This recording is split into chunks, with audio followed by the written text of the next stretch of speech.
Today we are changing the clutch on this here Micra.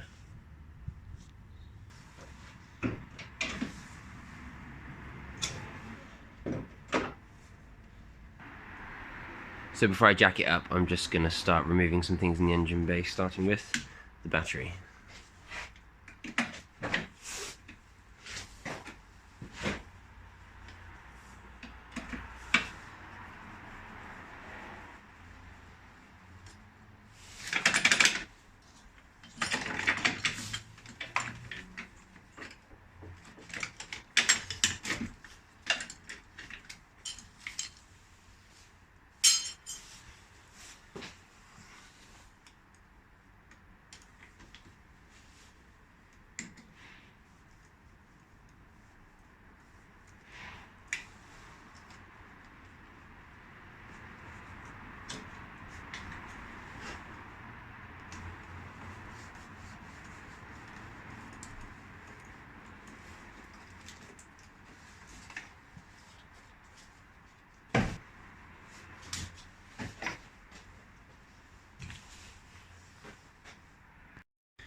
And then next we're going to remove the battery tray, and I've just noticed that these two bolts holding it down are a bit crusty, so I'm going to give them a little soak with some plus gas. When I see bolts on these old Japanese cars that are as rusty as this, I mean you can do one of two things. You can either use a ratchet, break it loose, tighten it back up a bit, break it loose, tighten it back up again if it feels tight, or you can just go in the full hog and just try and whip them out with an impact. And I think today I'm just going to whip them out with the impact.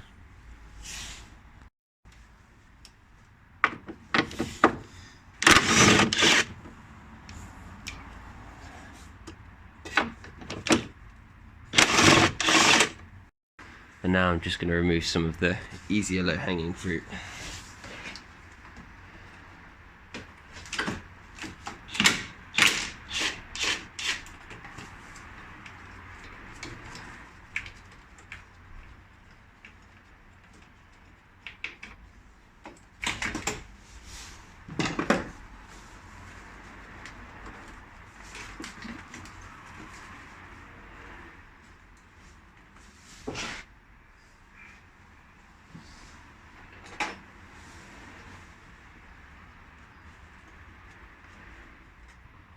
So that's worth showing up close. On the bottom of here, there are these. So on the bottom of here, there are these two tabs where my fingers are, which you have to push in and push up. And then there's also a Christmas tree type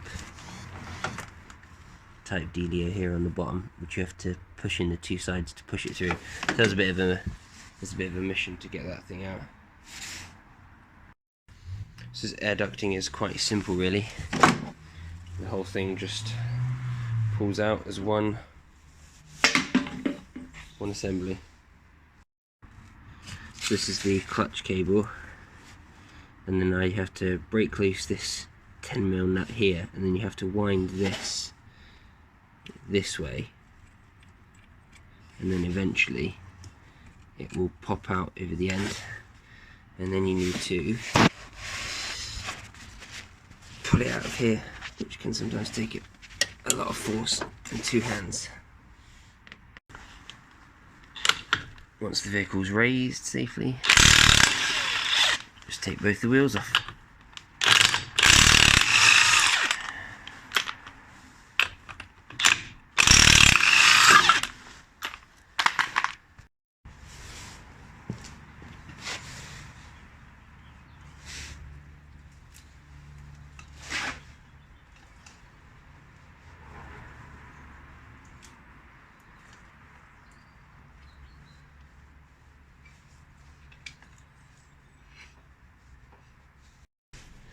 Sometimes, if they just won't come out, you have to get really violent with these things.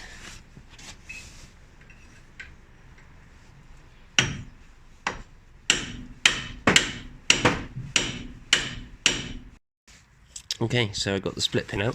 That was quite hard work. Eventually I just had to beat it out with a drift. And now I'm just going to be taking off this axle nut that holds the drive shaft in, and then I will do the same thing on the other side.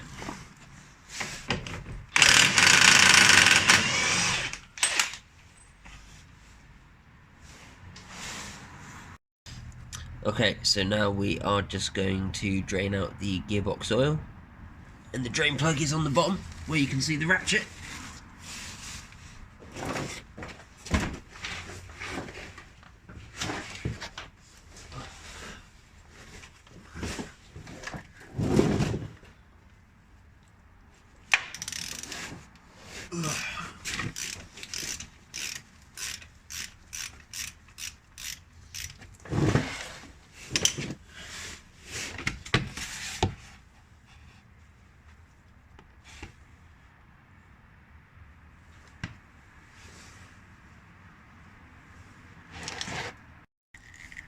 So I like to wait until it turns from a steady stream into a steady drip, and then I just put the drain plug back in.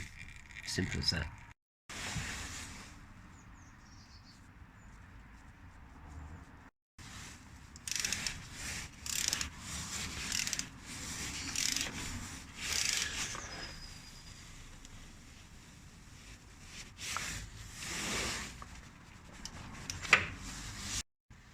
Okay, so just need to get off the knuckle. I decided not to take off the ball joint, and I've decided to take off the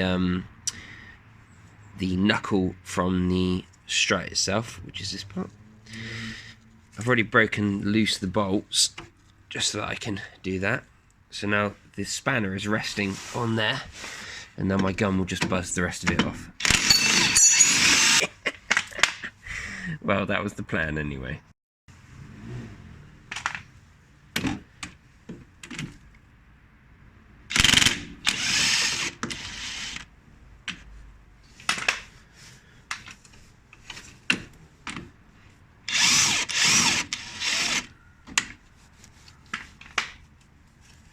Always make sure these bolts move before you remove them completely. Ooh. Oh, went a little bit funny there. Okay, I just need to remove the tie rod end as well. Just like that. Just so I can knock that loose to pull the shaft out.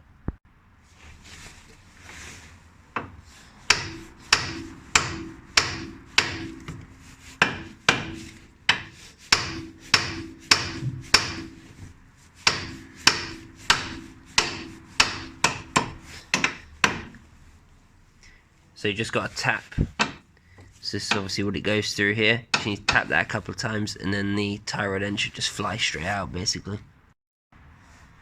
Okay, so once the tie rod end is shocked loose, you should be able to pull out the shaft, which obviously goes through here up into this hole. And I always just like push it and pull it, and sort of like push and pull and then turn at the same time, and eventually they always come loose. If not, then you just need to get in between the gearbox and the shaft and just prise it out. But there's no bolts holding it in on this on either side, so you just need to pull them out of both sides. So as things stand right now, everything in the engine bay that needs to be removed I think has been removed, save for some of the sensors that are on the gearbox. And then down here we've got the shafts removed on both sides, and all the suspension is undone, which is essentially just the 2 bolts and their nuts holding the knuckle onto the strut, the single nut in the middle there which holds on the tie rod end to the knuckle, and then there's that little white clip, probably black on yours, I've painted mine, which holds the brake line onto the there's a little bracket on the strut. So once you have those things out, this knuckle itself, which is this part here, should be able to pull forward enough to get the shaft out. Once the shaft is out, I mean basically you're home free from that point. You can now just start working on removing the gearbox, which is great, and it also means you don't have to mess around with taking off this ball joint, and you can only do that with a spanner. You can't get a socket in there or anything. So if you have an impact gun like I do, I personally find this the easiest method, and then you don't have to worry about breaking loose the ball joint, but you may decide differently. So these bell housing bolts are 14mm, and I have got my socket down there. with an extension that brings it out here on a little universal swivel, which is an impact version. And then I'm going to try and get my impact gun down there, but if I can't, I'll just break them loose by hand. And then there's 3 of these. There's actually, can you see it here if I move? No, you can't. So there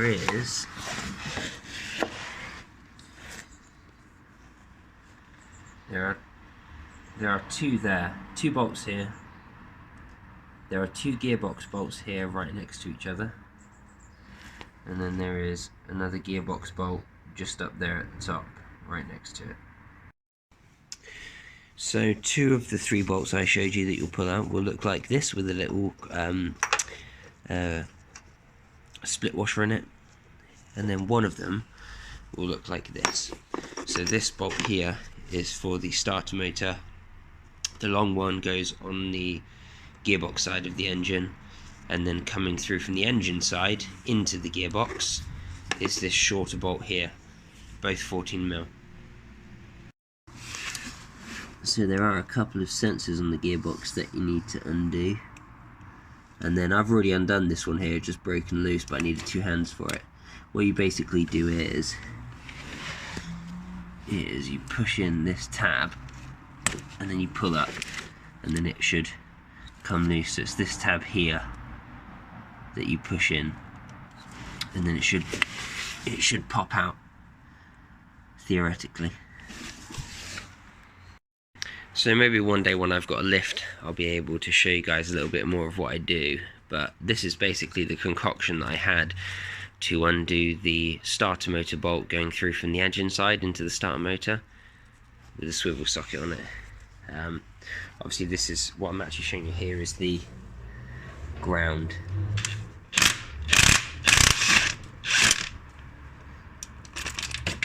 There we go. Just retrieve the bolt. I always put that back inside the gearbox now, just so that I don't lose it.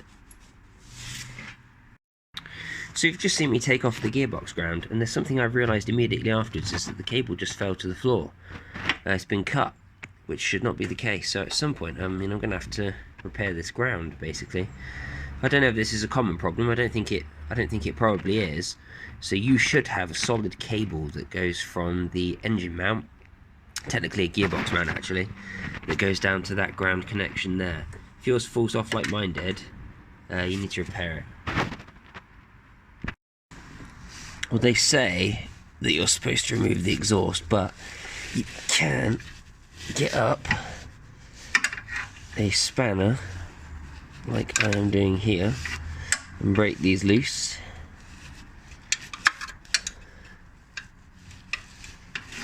There you go, and then there's one more just here. Oh, there we go.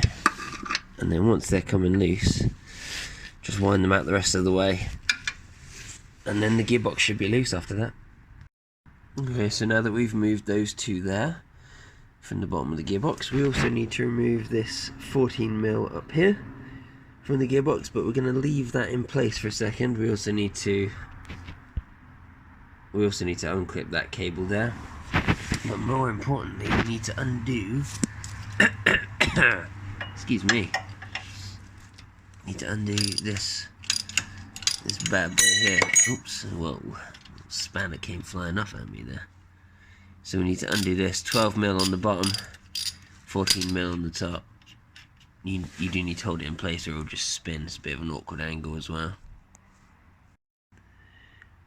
And on the bottom of the gearbox there is this connector here, same as the one I showed you before. It just has a tab on the top, so you have to put your finger over the top like this to push down, and then it will slide off. So the tab is on the top here. I apologise about the focus, it's so difficult to try and get this thing to focus under here. Just on the top here is where the tab is, where my finger is. And then just on the differential under the gearbox there's a connector there as well, same as I showed you the other 2 times. Just press on the tab and then pull, and then this one here is held on by these 2 little little funky connectors here, like zip ties that sort of like have a little Christmas tree kind of style thing that pop into the end of the gearbox. It has two of those, has another one on the side here, and you do need to pull these out. If you do not, and you try and remove the gearbox, you may break a wire. They should usually just pull out. I might just get my trim tool on that.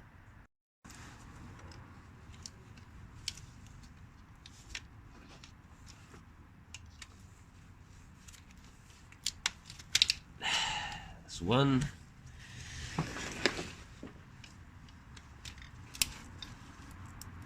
And then two. So this is why you have to always double and triple check things, because this thing down here, which is very difficult for you to see right now, I know, there's a 10mm bolt holding that in at the top just where my finger is. You absolutely must remove that. It looks like a flywheel position sensor or a crank sensor or something, held in by a 10 or 12mm, I can't quite see from here. And you can undo the 10mm bolt and undo it from the bell housing, as I have shown how, but I prefer to follow it up to here. So this connector basically slides in the side here. I just prefer to undo the connector and leave the sensor in the gearbox. That's my personal preference. Be warned, if you do that, there is a small possibility that when you twist out the gearbox, you may snap off the sensor. So you've been warned, so go easy on it. Next I'm going to support the sump of the engine on my jack before I undo any of the gearbox mounts. Okay then, well I know you can't see it very well, but here's my spanner. Okay, so I'm really struggling to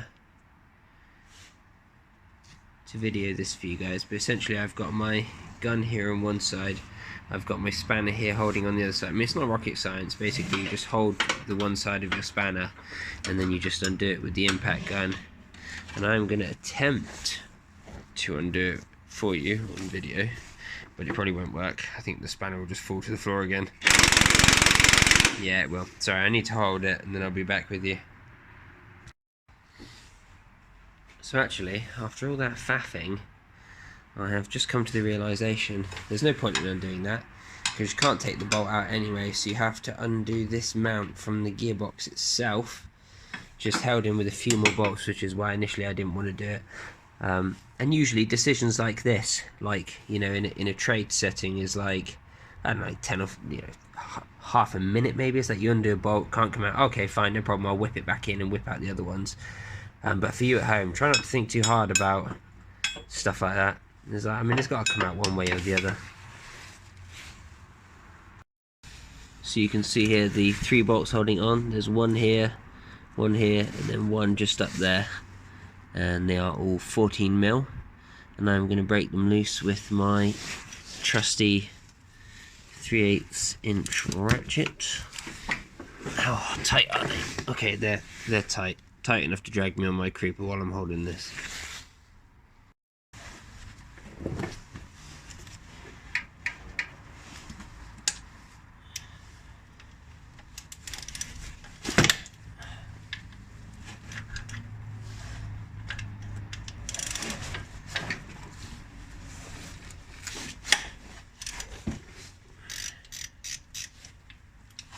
Whew.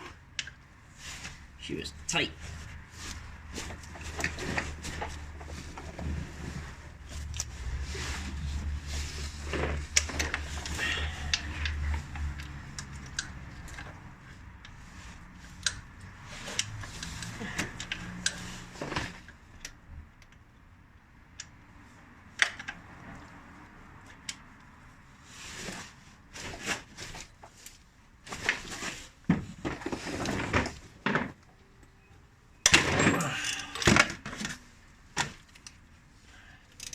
And then once they're all broke loose, you just need to wind them all out. Some of these shots are going to be really hard to show you, so just bear with me and be patient. Okay, so just underneath the drive shaft there, hopefully you can see there is one bolt just there, which I'm now on, and then there's one much more visible just up here.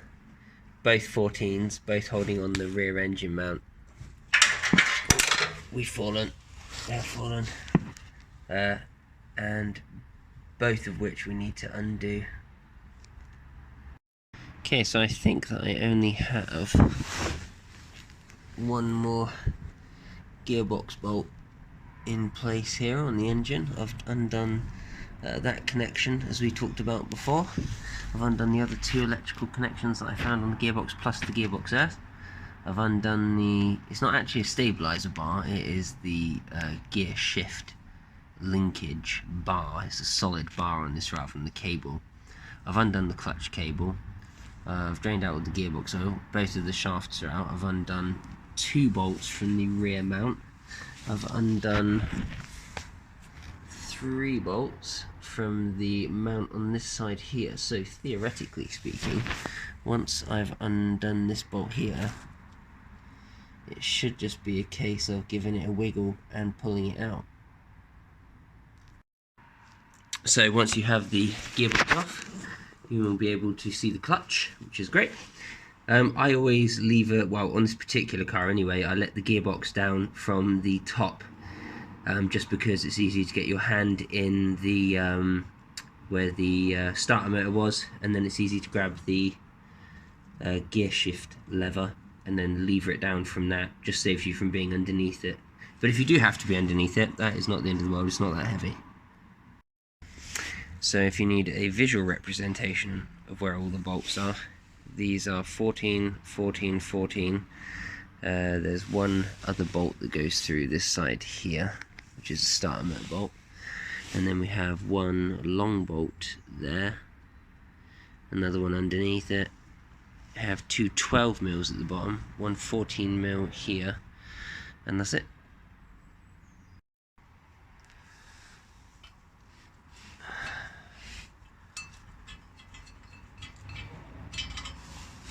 And then once that's all off, just undo the bolts, and then off she comes, which will reveal your flywheel.